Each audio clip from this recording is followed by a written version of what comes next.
Liquids take the shape of their container, and the constituent particles are in close contact with each other, and they move around and collide.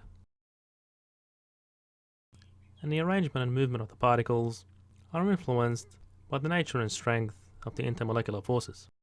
So in this case, you have polar molecules interacting via hydrogen bonds. And an increase in temperature leads to the faster motion of the particles, as the particles gain kinetic energy.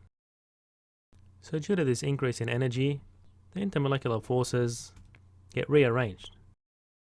So the hydrogen bonds basically break and reattach. Now the solid and liquid phases of a particular substance have a similar molar volume, which is the molar mass on the density of the substance. So this has units of volume per mole.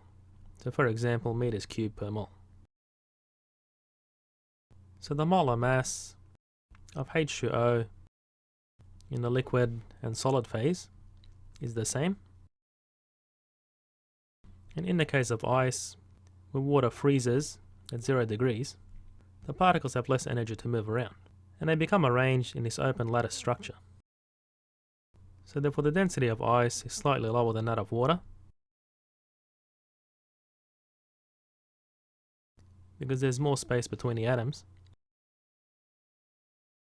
And given that the molar mass of H2O is the same, because we're looking at the same substance, then the molar volume of ice is slightly higher than that of water.